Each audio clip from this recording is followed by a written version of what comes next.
30 வருஷத்துக்கு முன்னாடி கூலியா இருந்தவர் இவ்வளவு பெரிய மேன்ஷன் வந்து ரன் பண்றாரு. அதுவும் பசங்களுக்கு ஃப்ரீ ஆஃப் காஸ்ட்ல வந்து ஃபுட் கொடுக்கறாரு, சலுகை கொடுக்கறாரு. எங்க இருந்து வருமானம் வருது? முதல் கேள்வி. இல்ல தன்னோட அப்பாவோட டெத்துக்கு பின்னாடி இவர் ஏதோ சம்பந்தப்பட்டிருக்கணும்ன்ற ஒரு சந்தேகம் இருக்கணும். எதுவுமே இல்லாம அவ்வளவு ஆக்ரோஷமா வெளியில போங்கன்னு சொல்லிட்டு மாலையை தூக்கி தூக்கி போடுற வரவுக்கு என்ன கோபம் அப்படிங்கிறதுக்கான கிளாரிட்டி ஒண்ணுமே அந்த இடத்துல இல்ல. நீங்க அத மனுஷனை கொல்றதுக்காக நான் கண்டுபிடிக்கலன்னு சொல்லிட்டாரு. Then why chair setup with armrest? MBBS first year drop out ஆகிறாங்க. அப்புறம் ஃபார்மசி படிச்சதா சொல்றாங்க. அவங்க அப்பாவோட அந்த எந்த ஒர்க்லையும் பண்ணுவாங்க. செகண்ட் ஹாஃப்லாம் வந்துட்டு ட்ரெயின் ஓட்டிட்டு போவாங்க. அது வந்துட்டு எப்படி ஒரு மனுஷனுக்குள்ள இவ்வளவு விஷயங்கள் இருக்குங்கிற மாதிரி எல்லாமே சுத்தியாசன் பண்றாங்க. பட் தப்பிக்க மட்டும் மாட்டுறாங்க. ரக்ஷிதா ராம் வந்து அந்த சேர் ஆபரேட் பண்றத ஒரே ஒரு டைம் கூட எங்கேயும் பார்த்தாங்களா கூட தெரியாது. அந்த ஆபரேட் பண்ணி பட் உடனே சார்லியை வச்சு அவங்க ஆபரேட் பண்ணிட்டு போயிட்டே இருக்காங்க. பட் திஸ் வில்லன் கேங் இஃப்தர போனோம் எரிச்சும் கூட கடைசி வரைக்கும் இவங்களை மட்டும் தான் டிபெண்ட் பண்ணிருப்பாங்க. வேடிக்கை பார்த்துட்டு இருந்த அமீர் கான் அதை கண்டுபிடிக்கிறாரு. பட் ஆனா தன்னோட அப்பாவை கொண்டு அந்த முகம் மறக்கணுமா?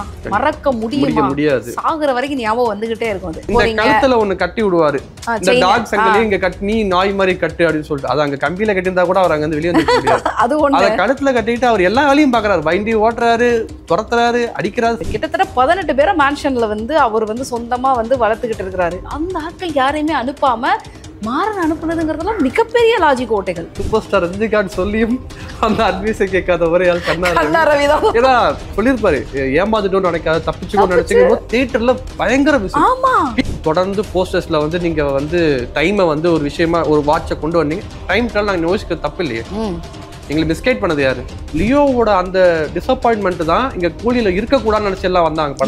அதுல 2 கேள்வி தான் கேட்டீங்க. பாரு இதுல ஏகப்பட்ட கேள்வி கேட்கறேன்னு மாதிரி அப்படிங்கிற மாதிரி.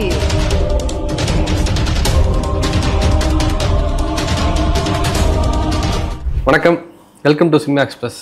ஸோ இன்னைக்கு இந்த வீடியோ எதை பற்றி பேச போகிறோம் அப்படின்னா, கூலி 2025 ரொம்ப எதிர்பார்க்கப்பட்ட படம்.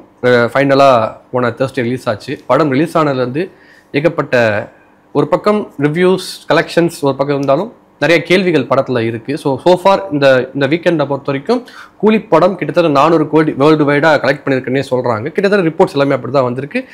டிக்கெட் புக்கிங்கை பொறுத்த வரைக்கும் போன 4 நாள் ரொம்ப சூப்பராகவே இருந்திருக்கு. இப்போ இன்னைக்கு செகண்ட் வீக் தொடங்கியிருக்கு. இப்பயும் இன்னைக்கும் ஒரு இடங்களில் வந்துட்டு புக்கிங்ஸ் எல்லாம் போயிட்டு இருக்கு. அப்படிங்கும் போது வழக்கமாக ஒரு படங்களில் வந்துட்டு நமக்கு குறைகள் இருக்கும். பட் இந்த குறைகளை வந்து மக்கள் நிறைய பேர் வந்துட்டு கூலியில் என்னப்பா அது இல்லையே இதுலேயே நிறைய கேள்விகள் கேட்குறாங்க. இன்னைக்கு அதை பற்றி தான் பேச போகிறோம். நம்ம கூட சினிமா எக்ஸ்பிரஸோட டிஜிட்டல் ஹெட் ரோகினி அவங்க இணைஞ்சிருக்காம வெல்கம் பண்ணிடலாம். வணக்கம் மேம். ஸோ கௌதம் படம் பார்த்துட்டீங்களா? பார்த்துட்டேன் மேம். உங்களுக்கு எப்படி பிடிச்சிருக்கு?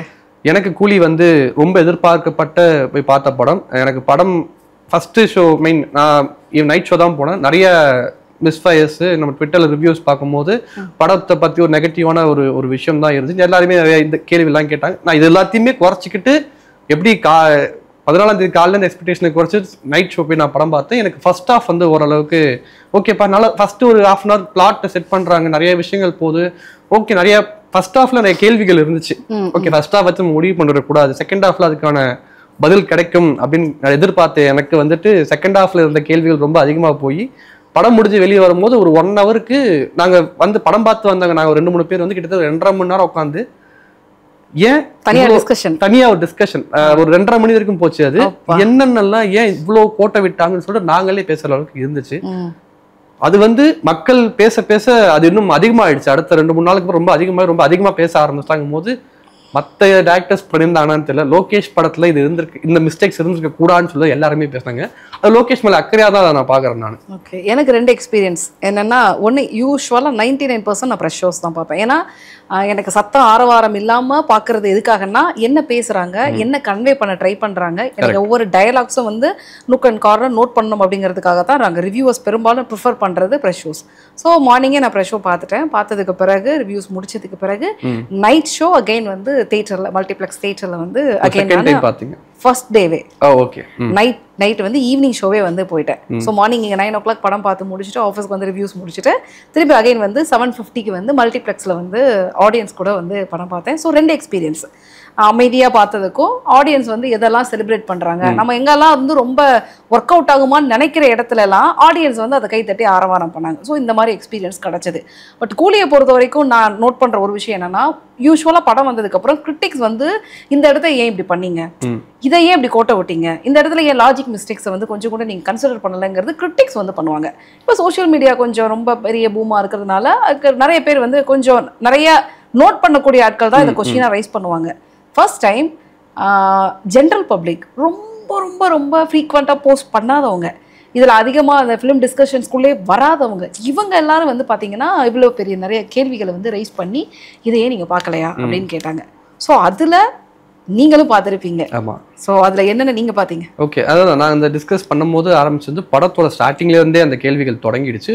படத்தோட ஃபர்ஸ்ட் கொஞ்சம் நிமிஷம் வந்து காளி வெங்கட் அவர் அந்த சீக்வன்ஸ் காட்டுறாங்க, அந்த ஒரு அண்டர் கவராக அவரை கொள்றாங்க. அப்புறம் ரஜினி சாரோட இன்ட்ரோ காட்டுறாங்க. இன்ட்ரோ காட்டும் போது ஓகே, இது வந்துட்டு ஒரு ஹாஸ்டல் நடத்துற ஒரு மேன்ஷன் நடத்துறது அப்படிங்கும்போது கூலியா இருந்தவர், மீன் ஃபுல் படம் பார்த்ததுக்கு அப்புறம் 30 இயர்ஸா கூலியா இருந்தாரு. அவர் எந்த ஜாபுக்கும் போகாம இவ்வளவு பெரிய மேன்ஷன் எப்படி செட் பண்ணாரு, சோர்ஸ் ஆஃப் இன்கம் அது எங்க இருந்து வந்துச்சுன்னு தெரியல. ஏன் ஓகே, சினிமா லிபர்ட்டி இருக்கலாம் தான்.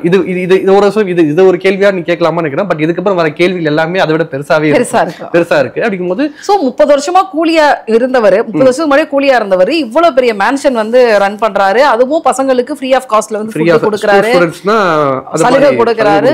எங்க இருந்து வருமானம் வருது? முதல் கேள்வி இது ஒண்ணு. ரைட். அவர் வந்து ட்ரக்குக்கு ட்ரிங்க்ஸ்க்கு அகைன்ஸ்டா இருக்கிற ஒரு ஆளா காட்டுறாங்க. அதுக்கப்புறம் வந்துட்டு உபேந்திராவோட ஒரு சீக்வன்ஸ் காட்டுறாங்க. அவரு உள்ள ரூம்குள்ள போயிடுறாரு. விஷயம் தெரிஞ்சது ராஜசேகர் அவர்கள் கொல்ல போடுறாங்கன்னு தெரியுது. அவர் போயிட்டு பார்க்க போறாரு. பார்க்க போன முதல் சீக்வன்ஸ் வந்து சுத்தியாசன் வந்துட்டு நீங்க எதுக்கு இங்க வந்தீங்க அப்படின்னு கேட்பாங்க. ஆமா, என்ன கனெக்ஷன் அவங்க ரெண்டு பேருக்கு, என்ன விஷயம்? ஒண்ணு, இவங்க ரெண்டு பேருக்கு ஏதோ ஒரு கான்ஃபிளிக்ட் ஆயிருக்கணும், இல்ல தன்னுடைய அப்பாவோட டெத்துக்கு பின்னாடி இவர் ஏதோ சம்பந்தப்பட்டிருக்கணும்ன்ற ஒரு சந்தேகம் இருக்கணும், இல்ல அப்பா நிம்மதியோ இல்ல அவங்களோட நிம்மதியோ குலைக்கிற விதமா ரஜினி சாரோட கேரக்டர் இருந்திருக்கணும். எதுவுமே இல்லாம அவ்வளவு ஆக்ரோஷமா வெளியில போங்கன்னு சொல்லிட்டு மாலையை தூக்கி தூரத்துக்கு போடுற வரவுக்கு என்ன கோபம் அப்படிங்கிறதுக்கான கிளாரிட்டி ஒண்ணுமே அந்த இடத்துல இல்ல. சோ அது வந்து பெரிய இதுவா இருந்தது. ஒரே ஒரு சீக்வன்ஸ் எல்லாம் ரிவீல் பண்ணிருந்தாங்க. போட்டோ காமிச்சு அத்தையோட போட்டோ இதுதான் எனக்கு மிச்சமா இருந்ததுன்னு சொல்லிட்டு ரஜினி சார்ட்ட கொடுக்கறதுக்காக உங்களை நான் மாமான்னு கூப்பிட மாட்டேன், சார் தான் கூப்பிடுவேன். மேபி அத்தையோட லைஃப்ல நிம்மதி இல்லாம போனதுக்கு ரஜினி சாரோடைய இண்டிவிஜுவல் டிசிஷன் காரணமா இருக்கலாம். எனக்கு கூலிகை தான் முக்கியம் அப்படின்னு சொல்லிட்டு ஒரு டிசிஷன் எடுக்கிறாருல, எந்த பேச்சையுமே கேட்காம. அதனால அத்தை வந்து மனசெல்லாம் கஷ்டப்பட்டுட்டு நிம்மதி இல்லாம இருந்திருந்தாங்க அப்படிங்கறத சுத்தி பார்த்திருக்கலாம். அதனால அப்படி ஒரு கோவம் வந்திருக்கலாம். சோ அந்த இடத்துல நான் அப்படிதான் ஜஸ்டிஃபை பண்ணணும்னு நினைக்கிறேன். நீங்க ஏதாவது உங்களுக்கு ஏதாவது தாட் இருக்கா? இல்ல, அது அப்படிதான் பண்ணியாகும். ஓகே, அதுக்கப்புறம் வந்து ஏன் சத்யராஜ் என்ன பண்ணாரு, எதனால அவரை கொண்டாங்கன்னு அந்த விசாரணை ஆரம்பிக்கும் போது சத்யராஜ் வந்து அவர் ஒரு ரிசர்ச் கம்பெனில வேலை பார்த்தாரு, இந்த காசு பத்தலன்னு சொல்லிட்டு அவரை தனியா ஒரு ரிசர்ச் கொண்டு வந்தாரு. இன்னொரு கிளாரிட்டி, சத்யராஜ் வந்து எந்த இடமே படத்துல கூலி கிடையாது, கூலி ட்ரெஸ் போடவும் கேட்டாங்க, கூலியா அந்த சயின்டிஸ்ட் ஆனான்னு சொல்லிட்டு இல்ல. சோ அது கிளாரிட்டி நம்மளும் கொடுத்துறோம். ஃபிளாஷ்பேக்ல எந்த டி-ஏஜிங் போர்ஷன்லயும் வந்து அவர் அந்த கூலி ட்ரெஸ் போட்ட மாதிரி காட்டலாம் போது சரி ஓகேப்பா, அதை அக்செப்ட் பண்ணிக்கலாம். பட் ஒரு சயின்டிஸ்ட் ரிசர்ச்ல இருந்தவர் வெளியே வந்துட்டு ஒரு அனிமல்ஸ் செத்து போனா அதை அடக்கம் பண்றதை இதுதான் கண்டுபிடிச்சாரா அப்படிங்கிறது வந்து எனக்கு அது கண்டுபிடிச்சா அவ்வளவு காசு வருமானம் எனக்கு அது எனக்கு ஒரு பெரிய இது இல்ல. அவருடைய திறமை அது இருந்தது. பட் எனக்கு அங்க என்ன லாஜிக் இடிச்சதுன்னா, நீங்க மனுஷனை கொள்றதுக்காக நான் கண்டுபிடிக்கலன்னு சொல்லிட்டாரு. Then why chair setup with armrest? அதுதான் என்னோட மேஜர் கேள்வி. நீங்க மனுஷனை கொள்றதுக்காக பண்ணல, ஒரு நாயோ இல்ல ஏதோ ஒரு மிருகங்களோ இறந்து போச்சுன்னா அதை அடக்கம் அதை வந்து இது பண்றதுக்காக பண்றீங்க. ஒரு நார்மலா அந்த மாதிரி இந்த மிருகங்களை வந்து பண்றதுக்கு ஒரு ரெக்டாங்கிள் ட்ரே அந்த மாதிரி ஒரு செட்டப்ல பண்ணிருக்கலாம். But proper chair setup with armrest, அதுதான் வந்து பாத்தீங்கன்னா இங்க மிகப்பெரிய கேள்வியா இருந்தது. இவங்க திருப்பி சைமன்ஸ் ரெடி பண்ண சொல்லுவார்ல, மேபி அந்த டைம்ல வச்சிருக்கலாம். பட் ஃபர்ஸ்ட் இண்டிவிஜுவல் சேர் தான் வச்சிருக்காங்க. அந்த நம்ம கல்யாண வீட்ல போடுவாங்கல ஓபன் சேர், அத வச்சு பண்ணிருந்தாங்க. அது வந்து எனக்கு பெருசா இதா தெரியல. இன்னொன்னு சுத்தியாசன் கேரக்டரை பொறுத்த வரைக்கும் MBBS first year drop out ஆறாங்க. அப்புறம் ஃபார்மசி படிச்சதா சொல்றாங்க. அவங்க அப்பாவோட அந்த எந்த ஒர்க்லையும் பண்ணுவாங்க. செகண்ட் ஹாஃப்ல எல்லாம் வந்துட்டு ட்ரெயின் ஓட்டிட்டு போவாங்க.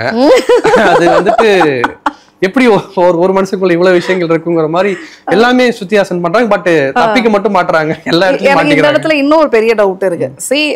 ஒரு தடவை வந்து பாக்குற ஆட்களே வந்து கத்துக்கிறாங்க. உதாரணத்துக்கு சொல்லணும்னா, ரக்ஷிதா ராம் வந்து அந்த சேர் ஆபரேட் பண்றத ஒரே ஒரு டைம் கூட எங்கேயும் பார்த்தாங்களா கூட தெரியாது. பட் உடனே சார்லியை வச்சு அவங்க ஆபரேட் பண்ணிட்டு போயிட்டே இருக்கிறாங்க. பட் திஸ் வில்லன் கேங் இத்தனை போனோம் எரிச்சும் கூட கடைசி வரைக்கும் இவங்களை மட்டும் தான் டிபெண்ட் பண்ணிருப்பாங்க. சௌபின் கேங் வந்து பாத்தீங்கன்னா த்ரூ அவுட் எண்டு வரைக்கும் சத்யராஜ் அவ்வளோ டைம் அவர் இது பண்ணதுக்கு அப்புறம் அவங்கள மட்டும் தான் டிபெண்ட் பண்ணிருப்பாங்க. ஆனா பார்க்காம இருந்த ரக்ஷிதா வந்து ஆப்ரேட் பண்ணி காலி பண்ணிட்டு போயிட்டே இருப்பாங்க. ஸோ இந்த இடமும் ஒரு பெரிய முரணாதான் எனக்கு.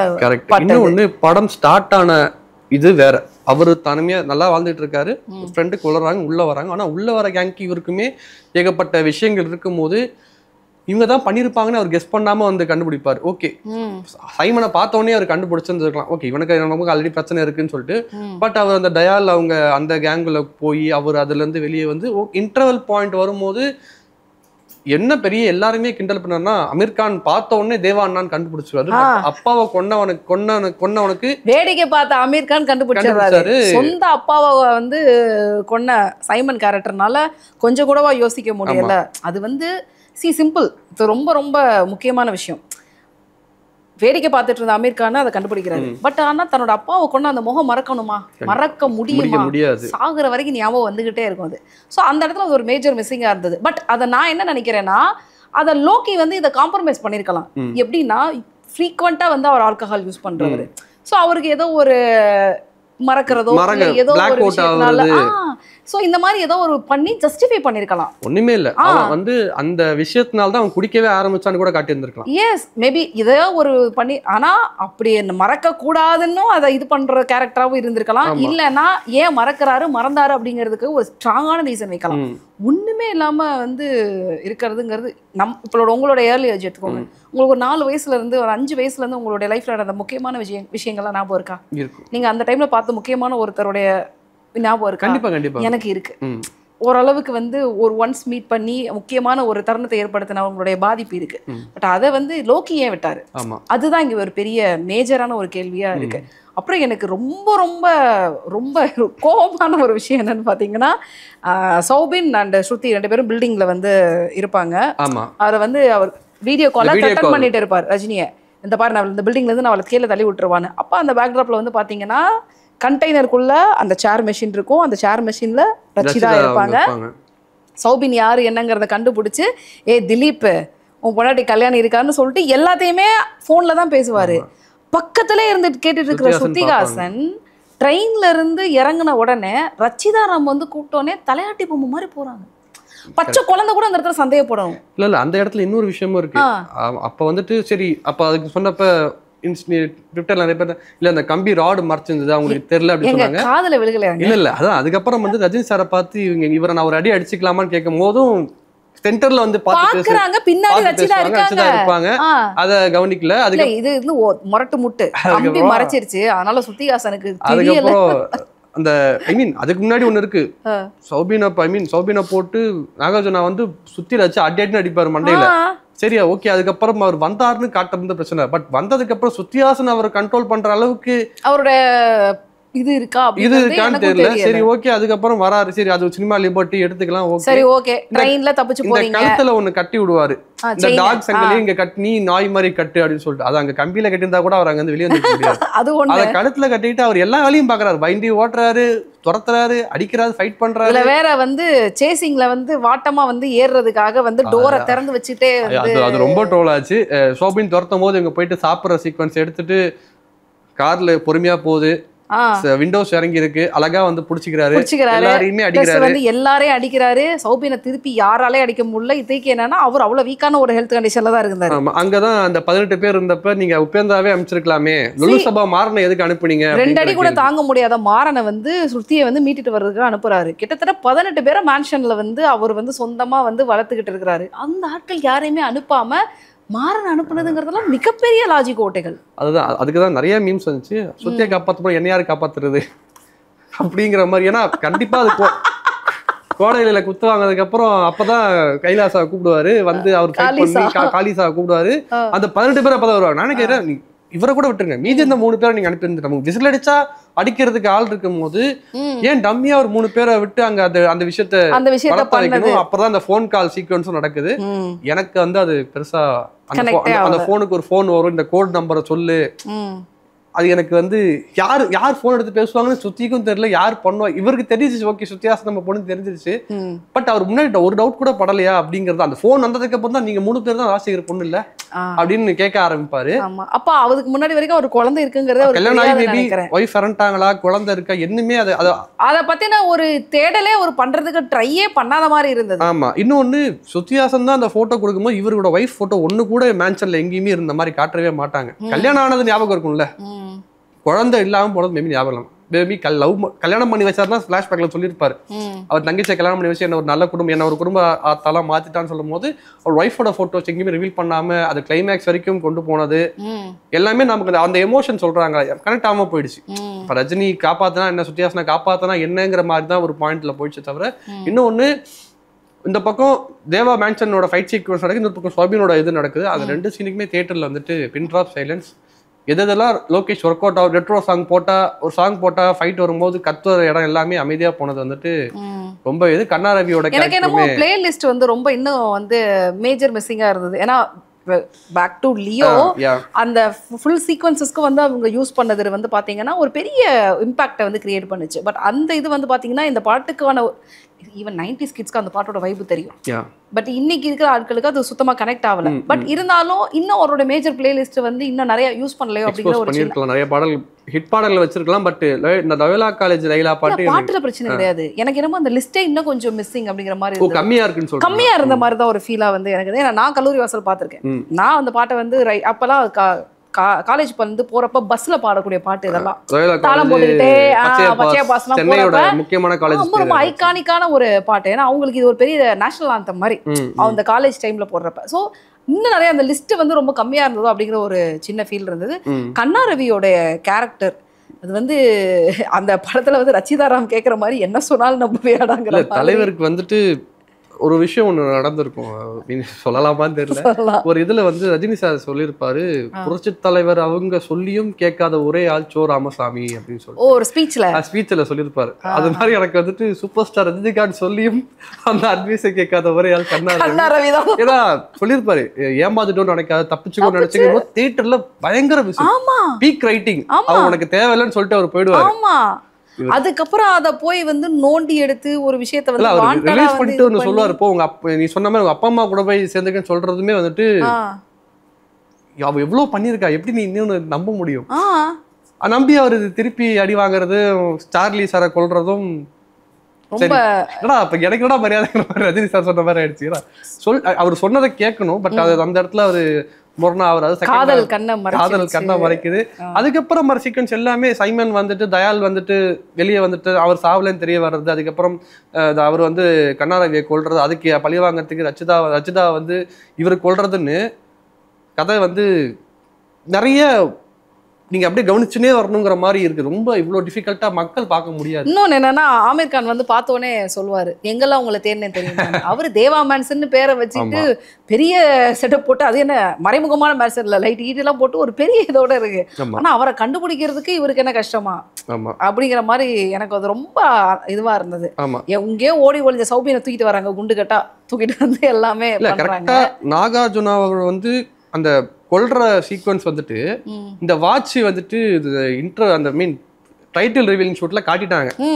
அதுக்காகவே வந்துட்டு நாகார்ஜுனா கஷ்டப்பட்டு இருப்பாரு, உட்காந்து ஏதோ வாட்ச் பின்னிட்டு அதுல வந்து போட்டு கொல்லுவாரு. சரி ஓகே, சோ நீங்க உங்களோட டைட்டில் நீங்க ரிவீல் பண்ண விஷயத்தை வந்து இங்க யூஸ் பண்ணணும் அப்படிங்கிறதுக்காக பண்ண மாதிரி தான். நாங்க ஏன் வந்து ஒரு சேரை பாக்குறோம் ட்ரைலர்ல, தொடர்ந்து போஸ்டர்ஸ்ல வந்து நீங்க வந்து டைமை வந்து ஒரு விஷயமா ஒரு வாட்சை கொண்டு வந்தீங்க, டைம் ட்ராவல் நாங்கள் யோசிக்க தப்பு இல்லையே.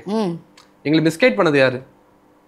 30 வருஷமா ஒருத்தன் ஆஃப்லைன்ல வச்சிருக்கேன்னு சொல்லும். நாங்க ரொம்ப எதிர்பார்த்துட்டோமோ ஒரு டைம் டிராவல் சயின்ஸ் ஃபிக்ஷனு, இல்ல ரொம்ப ஒரு விக்ரம் மாதிரி வந்துட்டு எங்கேயுமே நமக்கு டவுட் வராத அளவுக்கு ஒரு ஸ்கிரீன் பிளே இருந்துருமோன்னு நாங்க நினைச்சு வந்த எங்களுக்கு இவ்வளவு லூப் ஹோல்ஸ். எனக்கு இந்த இடத்துல இன்னொரு டவுட், 30 வருஷமா ஒருத்தர் ஆஃப்லைன்ல வச்சிருக்கேன்றாரு. அப்போ 30 வருஷமாவே ரஜினி வந்து அவரோட எல்லா விஷயத்தையும் விட்டுட்டு நல்லவரா இருக்காரு.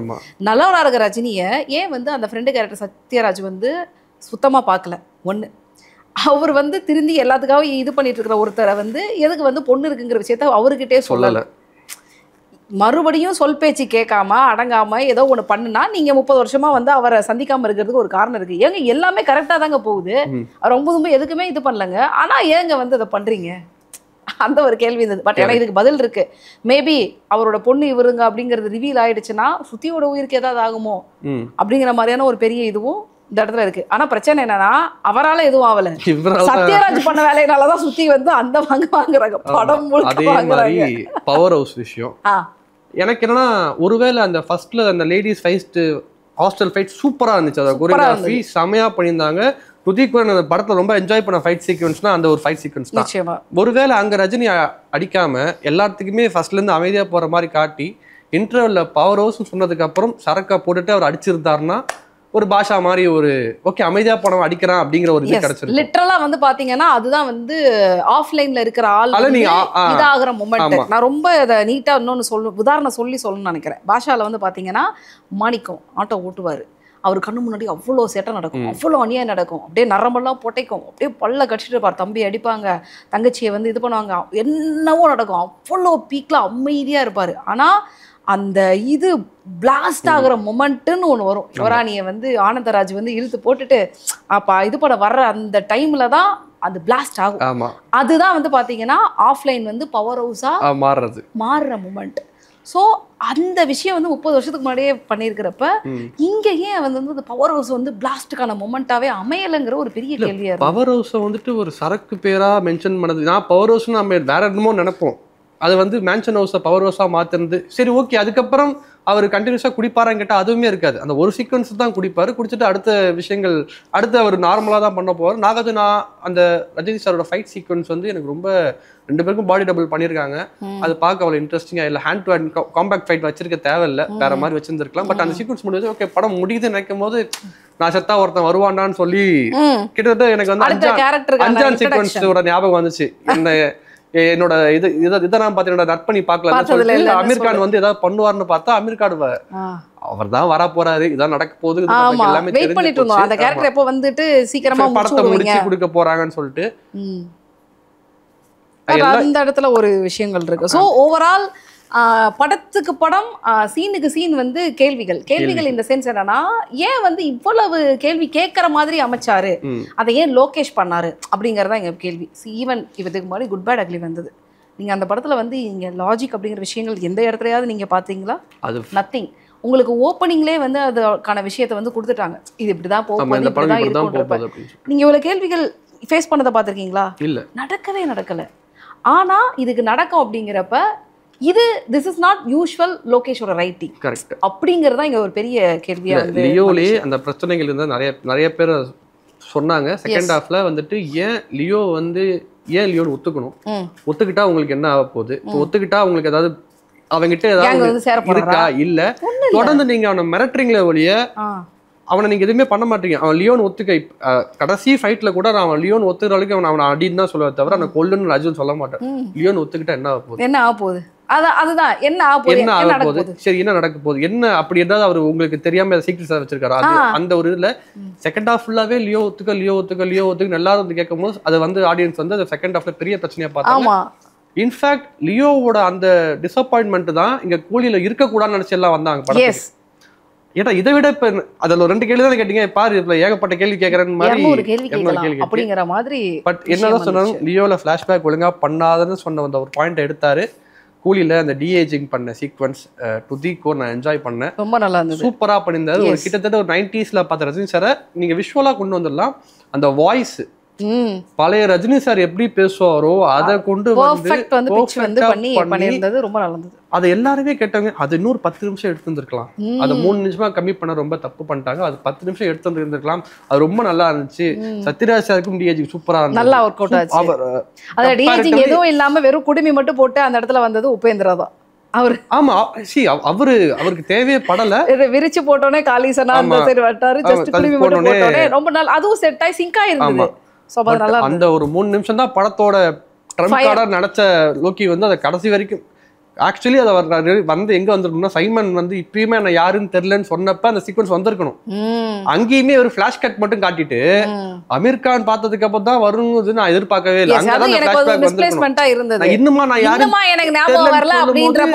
அந்த பிளாஷ்பேக் வந்திருக்கலாம். அது அமீர் கான் வந்து தான் பார்த்ததுக்கு அப்புறம் தான் பண்ணணும்னு எனக்கு அது புரியல. அது வந்து என்னன்னு பட் ஓவரால் படம் வந்து இந்த நெட்டிசன்ஸ் கலாய்க்கிற அளவுக்கு மோசமான படம் கிடையாது. ஆப்வியஸ்லி ஒரு கேள்விகள் நிறைய இருக்கு, அதுல மாற்றுக்கிறதே கிடையாது. அதாவது யூஸ்வலா வந்து ஒரு படம் பாக்குறவங்களுக்கு இருக்கிற சந்தேகம். பட் என்னன்னா இது எல்லாமே ஒரு கிரிட்டிக்ஸ் வந்து அதிகபட்சமா இதெல்லாம் கேள்வியை கேட்டதுக்கு அப்புறம் தான் ஜெனரல் பப்ளிக் இப்படி யோசிச்சுட்டாங்க.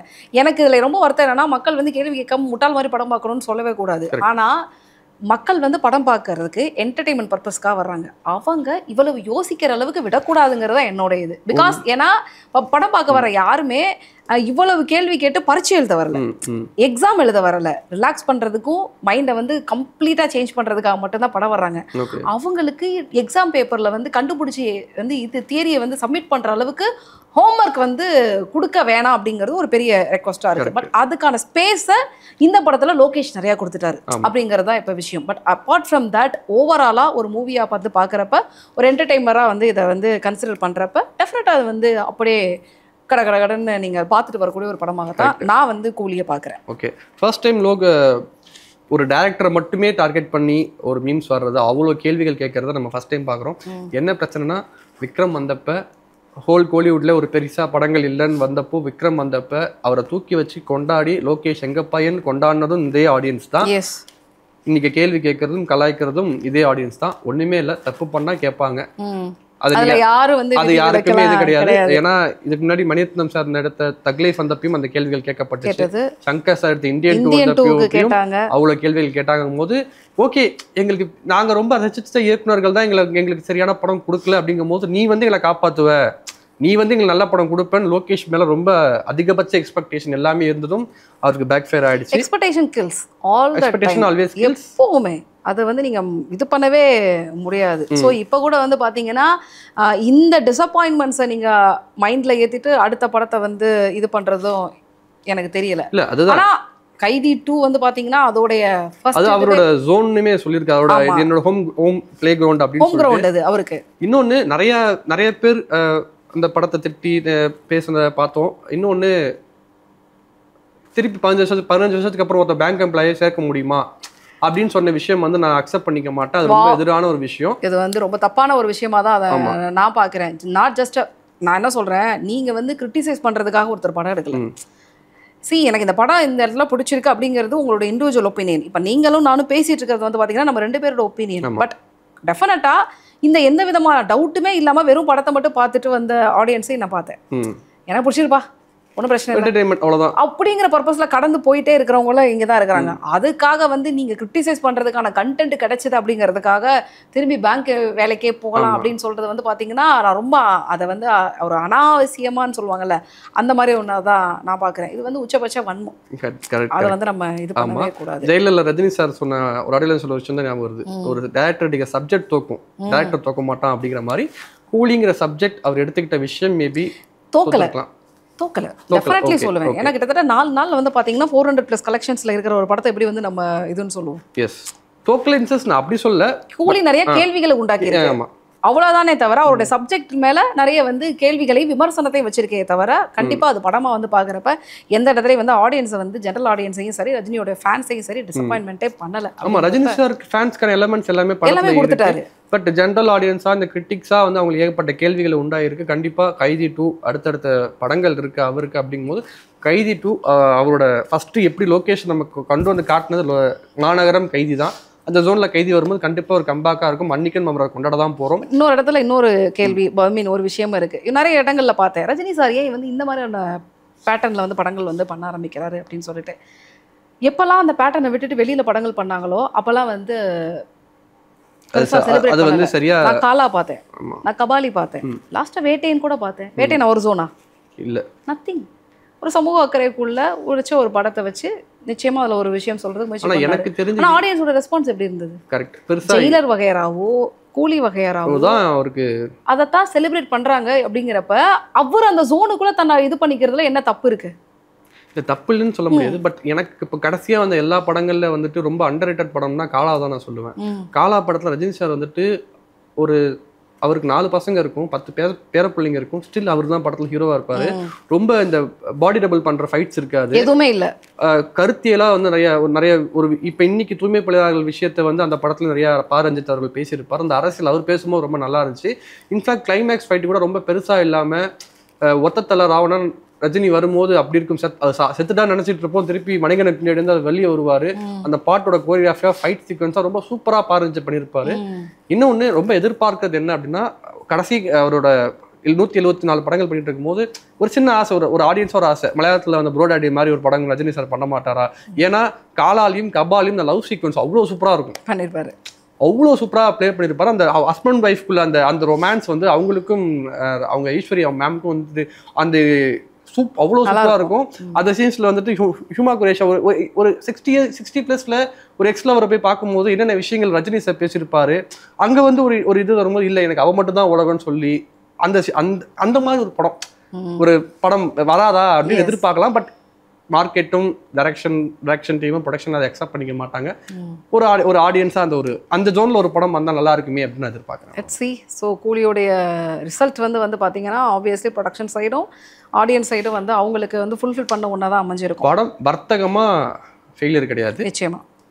கூலி கேள்வி அவ்வளோதான் மட்டுமே தவிர இன்னும் படமே பார்க்காதவங்க வந்து யாராவது இருந்தாங்கன்னா ஒரு என்டர்டெய்னர் தான், கண்டிப்பாக பார்த்துட்டு டெஃபினட்டாக என்ஜாய் பண்ணிட்டு டிபிக்கல் ஒரு ரஜினி படம் பார்த்து ஒரு ஃபீல் வந்து கிடைக்கும் அப்படின்னு சொல்லிட்டு தான். ஸோ கூலி படத்தில் நிறைய கேள்விகள் இருக்கு. பட் அதனால மற்றவங்க சொல்றாங்கிறதுக்காக நீங்க போய் படம் பார்க்காம இருக்கக்கூடாது. நீங்க போய் பார்த்து உங்க பெர்ஸ்பெக்டிவ்னா நீங்க சொல்லுங்க, அவ்வளோதான். எஸ், நன்றி. நன்றி.